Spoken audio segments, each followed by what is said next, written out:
guys, today we're going to be bringing back the palette inspiration series and I'm so excited for today's video. So last time I asked you guys for recommendations on what you wanted me to take inspiration from, and actually the comment that really stood out to me was from Lindsay over at Nerdy Girl Makeup. I will link her channel in the corner if you don't already know who this is. I don't know why you wouldn't, but she's amazing and she suggested to take inspiration from the English garden. So I went on Google and I was like, English garden images. And I just got lost in looking at all these beautiful pictures of like gardens and flowers, and I just thought the color story was so beautiful. So the palette that I made today has 7 shades in it instead of 6 because I just didn't feel like I could narrow it down. So I have them all in this little palette, and if you want to see them... Oh, this is the wrong palette.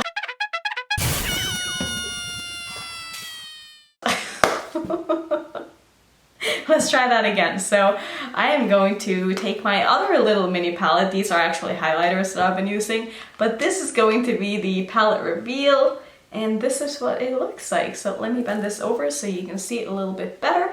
So I kind of made it into a flower because I just thought that was very representative of the inspiration. So these are the shadows that we're going to be using today, and I really tried to narrow it down to 6, but I wasn't able to take away any of these because I felt like they all needed to be here. So every time I took away a shade, I was like, no, this isn't good enough. So we are doing a 7-pan palette and we are going to be doing 2 looks, 1 look in each video. So this will be the first part and then tomorrow will be the second part. So that is what we're going to do. So I think I just want to go ahead and swatch all of these for you so you can see where they are from and what their names are and so on.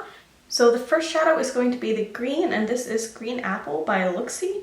And I don't actually think that I've used this shadow before. Please excuse the swatches if they're not looking that great. It's just because I was wearing my watch and my arm is probably a little bit maybe moist from taking that off. I don't know how else to explain that, but this is the first shadow. And then we have a purple, which is Borealis by Clionadh Cosmetics. And this color is so stunning and I love these two together. They really already kind of reminds me of a garden. So let's move on. And the next shadow is also by Clionadh, and this one is called Hibernate. And it's actually a brown, and I wanted this to represent the tree in the photo. Did I even show you the photo? Nope. I don't know if I showed you the photo, but let's take a break and I will show you the picture one more time if I didn't already show it. I don't know what I was thinking. I mean, obviously you've already seen the thumbnail, but here's the photo one more time. So the brown in here is going to represent the stem of the tree, and I also feel like just gardens in general, you know, you have like mud and there's going to be some brown, so we're gonna have to live with the brown today, but I actually really do like the shade of this brown. I think this is absolutely beautiful for being a brown. The next shade is the middle shade in my palette, and this is the first shimmer, and this is Prowlin by Colourpop. It's just a very, very light pink with a bit of a kind of white shift to it, and I think this is beautiful as well. Next up we have Evergreen by Sydney Grace, and this is a shadow that I've yet to use, but I'm super excited because I really liked her matte formula when I last tried it. This next one is also by Sydney Grace, and it's called Celebrate, and it's a beautiful light green with a bit of a gold shift, and you guys also said that you really wanted me to use this shadow, so we're going to use it today. And we have 1 shadow left, and that's going to be Disturbia by Looxi, which actually reminds me so much of one of the shadows in the new ABH Riviera palette. So this is going to be the color story that we are working with, and there are so many things that I want to do with these shadows, and I'm so excited to try to come up with a look that kind of represents the English garden. So I'm going to start by priming my eyes, and I think I want to use 2 different primers again today, just because when I use my single shadows, I want to figure out which primers work best with which formulas. So I think we're going to use let's actually not do my MAC Paint Pot today because I don't know, I just feel like trying something different. So we're going to be using the Milani eyeshadow primer on one eye, and then let's maybe do the P. Louise base on the other, just for fun, you know? So I'm going to do the Milani primer on my left eye, and then I'm going to do the P. Louise primer on my right eye, so for you it'll be the opposite. And the main reason why I'm doing 2 different primers is because when I'm not doing a review, I want to make sure that I'm playing around with different things that I'm not really able to do when I'm reviewing something, because if I'm reviewing a new product, I obviously don't want to use a different kind of primer that I don't know how it's going to perform. So I want to keep all my reviews very consistent in which products that I use underneath them. But when I'm just playing around and having fun, like today where we're just going to be creating a look with single shadows, I figured I might as well, you know, test out some new things and just kind of see what works. So I don't really have much of a plan today, so I think we're just going to take it 1 shadow at a time. So I'm going to start off by taking this light green, and I'm going to put that in the inner part of my crease. And I'm going to use my Morphe E36 brush. Now I have a feeling that the shadows are going to show up a little bit brighter on the P. Louise side, but hopefully it won't be too noticeable and I'll still be able to make this work in the end without it looking creasy. And I've noticed that the trick for me when using the P. Louise base as a primer is to not over apply, because when I see people using this base on not only YouTube but on Instagram too, like they pile it on and pack on so much product. And I think because I tried to do that myself, that's why it kept creasing so badly on me. So I've kind of been trying to use less and it seems to help a little bit, but we'll see if it still ends up creasing by the time I go in with my next shadow.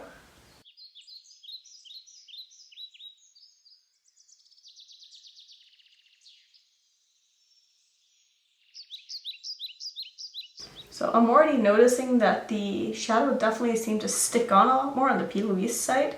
I'm having to really build up the shadow a lot more. But for some reason this side is looking a little bit darker, at least in real life. I don't know if that's showing up on camera, but I can see a small difference in the pigmentation. Which I'm actually surprised by, because usually on the P. Louise side the colors will show up brighter. So next I think I want to take the purple shadow, and I want this to not be a very dark look, so I think I'm going to stay away from the dark green and the brown, but we'll see where this goes. So I think I just want to take the shadow right here and put that on the outer part of my eye as well as my outer corner. And I'll try to make sure that the shadows that I don't use in today's look that I will use in tomorrow's look. And if you look closely, you can see that my P. Louise base is already creased on my lid here. So I'm just packing this into my crease now.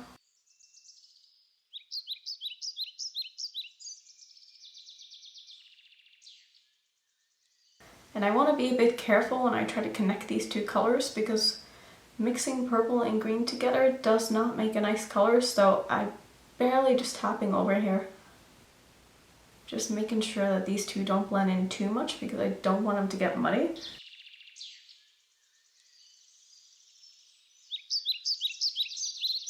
And I remember last time I used this shadow, I think this is a Cliona shadow, I was having a bit of a hard time with this, using it with another shadow. But using it on its own, it's performing really, really nicely. And I really like the combination between purple and green. I think they are so complementary.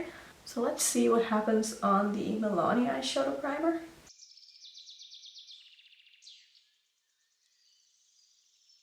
So the shadow is definitely looking a lot more vibrant and lighter on the Milani eyeshadow primer than it is on the P. Louise base.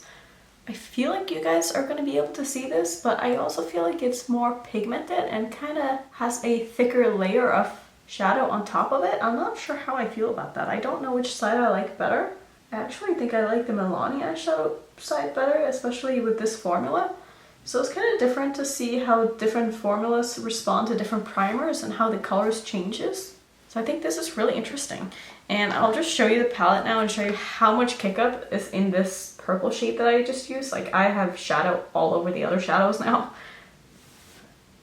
And I'm pretty careful when I tap my brush into it. I don't swirl it at all. I barely tap a little bit. So you want to be a little bit careful with these Cliona mattes because they have so much kick up. Like, this is like subculture amount of kick up. I don't really mind it, but I know a lot of people do. So, you know, I just wanted to throw it out there in case you like how this shadow went on and you wanted to maybe pick it up. But there's a lot of kick up, but it's a good shadow. So let's move on. What do I want to do? I kind of feel like doing a cut crease today for some reason, so maybe that's what I should do. Now the question is, should I use my P. Louise base for that? Because that's kind of going to mess up the primer on that side, but I think we're just going to do that. Because for the most part, it's the crease that matters the most, at least for me, because I'm, for the most part, putting shimmers on my eyelid anyway, so it doesn't really matter like what primer I have on my lid. So I'm gonna go ahead and do a half cut crease now, and you guys have seen me do this so many times, so I'm just going to skip this part and I'll be right back to put on more shadows. Alright, so what I'm gonna do on the lid is I'm going to put this blue shadow, I think. See, now I'm a bit stuck because I realized I have this one and I wasn't sure if I was going to use that. I was going to just go with the blue and the pink, but now I kind of want to use the green too.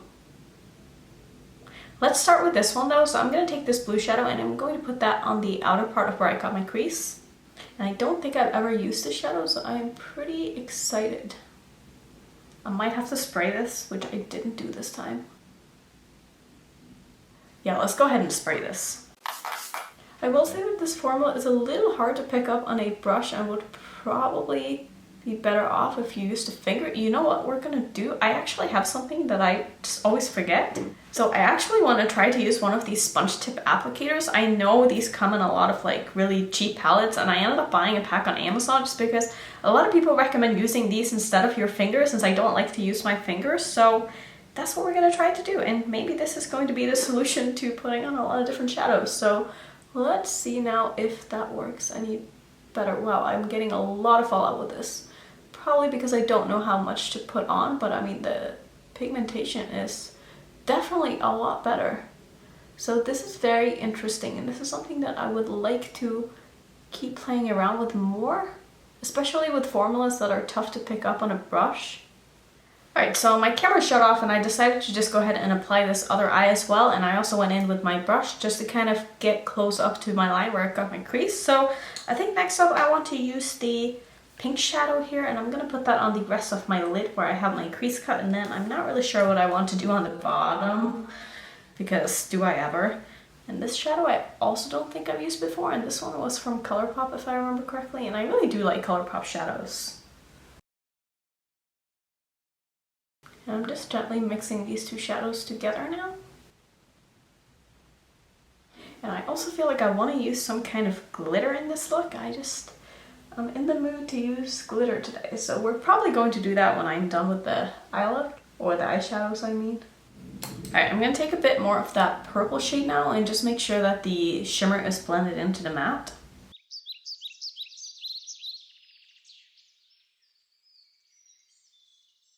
And then I'm taking a bit more of that blue shadow and just going over that again. I really feel like my cut creases are so uneven today, but I don't know if they are. I don't know. So what to do next? What should I do on my lower lashes? Wonder what would happen if I would just put this shimmery green shade all over. Would that be pretty, or should I just do what I have on top? Maybe if I do what I have on top and then I can go in with some glitters after. I'm kind of wishing I had some kind of a blue matte to go with this now. But I don't, because it didn't really fit in with the picture, so we're not going to be using any blue. I think what I'm going to do is I'm going to just do what I did in my crease, and then in my waterline I'm going to use a light blue. I think that could be a good idea. So I'm just going to pull this purple shadow down as well as the green. So actually what I'm going to do is I want to take that shimmery green shade and I want to put this one just on top of where I put down the shadow on my lower lash line. I don't want to have it all the way across. I just want a little bit of a pop of shimmer down here. But I will try to use the shadow on my lid in tomorrow's look instead, because I do really want to test this out and really see how it looks over a big area on my eye. But I mean, that is beautiful. I'm also going to take a bit more of that pink shade, and I just want to make sure that I have enough of this in my inner corner. And I'm also going to layer it over that green just a little bit. So next what I want to do is I want to pull in some glitter, and first I want to use my Steely Glitter and Glow in Gypsy. And I think I want to do the thing where I draw a line in my crease. So I'm just going to use a small eyeliner brush to do this with. And I'm going to do this from the inner part of my eye, probably to where the purple meet in my crease.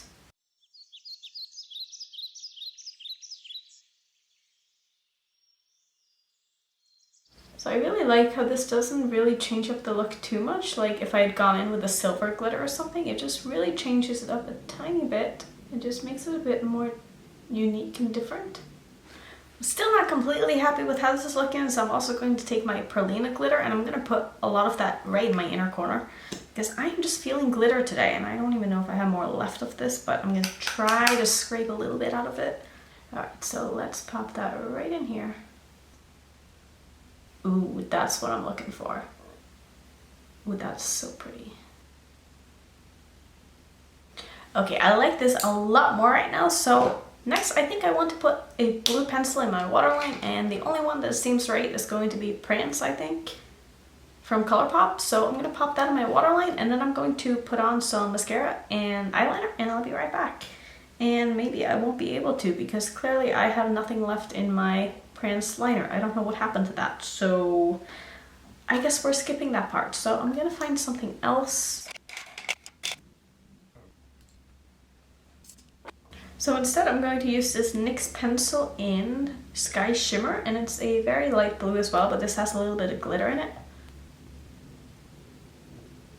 Alright, so while I am still here, I figured I might as well put on some liquid liner on camera because I actually ended up getting one of the ColourPop BFF liners. And I only got the black because I just don't trust colored liners that are in a liquid form because I find that they dry out so fast. So I want to first test out the black one before I commit to buying any of the colored ones, because if this one doesn't last very long, I'm definitely not going to buy the colored one. So let's test this out and see how it works. I do like that it has a little shaky thing in it, and it also has a pump and a cap, which is always good.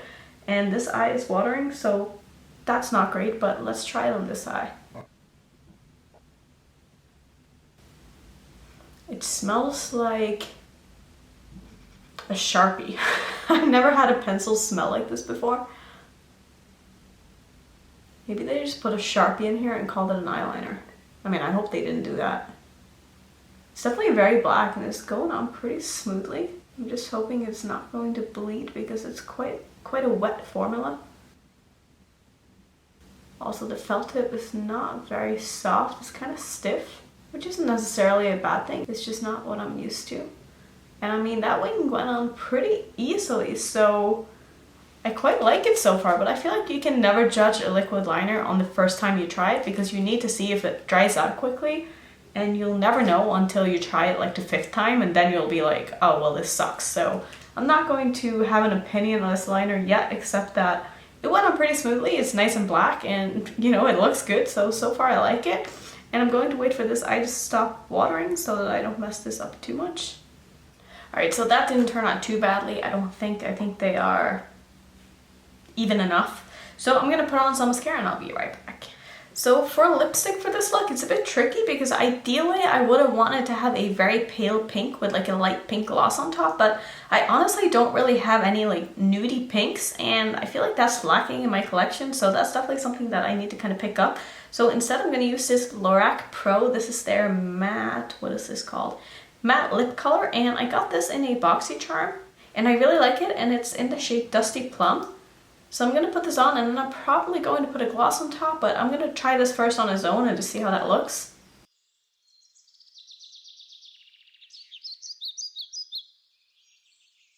So I think this actually looks very good on its own. I don't really think I need anything on top of this, so I guess we're just going to call this look number 1. I actually think this turned out really pretty, and I definitely feel like the inspiration is captured in this look. I'm trying to find my palette here, so let me just show this up close. So you can definitely see where I got the inspiration from if you look at the photo, if you look at my eye look, if you look at this palette. So overall, I'm very happy with this look, and I actually used all of the shades except for the dark matte. So we're going to be using this in the second look, and hopefully I'll be able to do a look that is very different from the one that I did today. So stay tuned for tomorrow's video, or I should say my next video is going to be my next video. Can't promise it's going to be tomorrow because that's how it is on my channel. And yeah, thank you so much for watching as always. I hope you enjoyed it. If you are new to my channel, I would love it if you would consider subscribing. I will see you in my next video. Bye.